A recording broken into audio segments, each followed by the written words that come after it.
पण बोललो लाडक्या भावानं पण आम्ही करणार।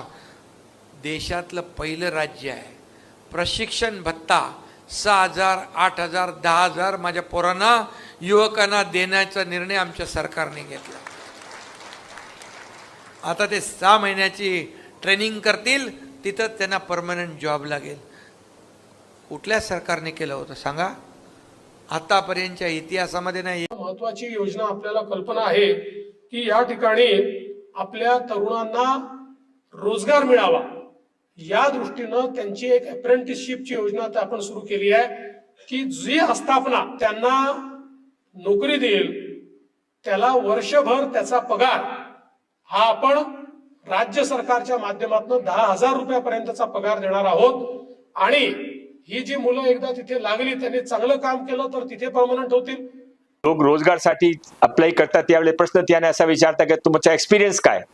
आता आम्ही 6 महिन्याचे एक्सपिरियन्स ते सर्टिफिकेट पण देणार आहे, ते आमचे मानधन पण देणार आहे।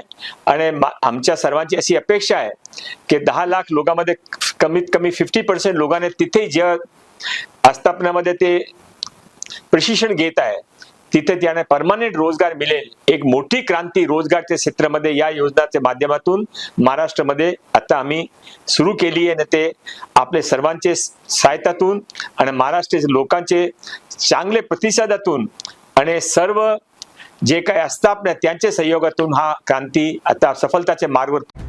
मुख्यमंत्री युवा कार्य प्रशिक्षण योजनेअंतर्गत प्रशिक्षणार्थींना अर्थातच लाडक्या भाऊंना आहे त्याच आस्थापनांवर कायम करण्याचा दिलेला शब्द शासनानं पूर्ण करावा, अन्यथा महाराष्ट्रभरात रास्ता रोको आंदोलन करण्यात येईल असा इशारा आदर्श मल्हार बहुजन सेना ऑल इंडिया अभिलाल देवरे यांनी पत्रकार परिषदेच्या माध्यमातून शासनाला दिला। मूळ धुळे जिल्हा मराठी पत्रकार संघाच्या कार्यालयात झालेल्या पत्रकार परिषदेत त्यांनी ही माहिती दिली आहे। माजी मुख्यमंत्री तथा विद्यमान उपमुख्यमंत्री एकनाथ शिंदे यांनी निवडणुकीपूर्वी लाडक्या भाऊंना कायम करण्याचा शब्द दिला होता, मात्र शासनानं कायम न करता या योजनेतील प्रशिक्षणार्थींना 11 महिन्यांची मुदत वाढवून दिली आहे। मुदत वाढवून दिल्यानं शासनाचे आभारच, मात्र दिलेल्या शब्दाचं काय असा सवाल उपस्थित करत राज्य शासनानं प्रशिक्षणार्थींना कायम करण्याचं परिपत्रक काढावं अशी मागणी देवरे यांनी केली आहे। धुळे जिल्ह्यातील 3,500 तर राज्यामध्ये 1,20,000 प्रशिक्षणार्थी या योजनेच्या माध्यमातून काम करतायत। प्रशिक्षणार्थींना कायम करण्यासाठी सभागृहात अनेक आमदारांनी अनेकदा आवाज उठवलाय, त्यामुळे शासनानं तात्काळ प्रशिक्षणार्थींना कायम करावं ही मागणी करण्यात आली आहे।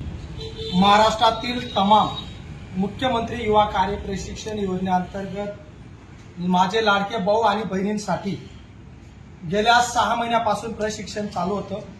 प्रशिक्षणामध्ये 6+5 असं एकूण 11 महिन्याचं प्रशिक्षण मध्ये मुख्यमंत्री साहेबांनी वाढ केली अशी घोषणा दिली। आम्ही त्याचे पहिले आदर्श मल्हार बहुजन सेना ऑल इंडियाच्या माध्यमातून अभिलाल दादा देवरे आणि त्यांचे सर्व समर्थक लाडके भाऊ आणि बहिणींच्या वतीने जाहीर आभार करतो। मुख्यमंत्री साहेबांजवळ ज्यावेळेस आम्ही 6 महिन्यापासून मागणी करत होतो त्यावेळेस महाराष्ट्रातील तमाम मुख्यमंत्री योजनेतील लाडके भाऊ आणि बहिणींनी आम्हाला साथ दिली। विशेषतः सत्ताधारी आणि विरोधी पक्षाचे आमदार, खासदार, मंत्री यांनी साथ दिली।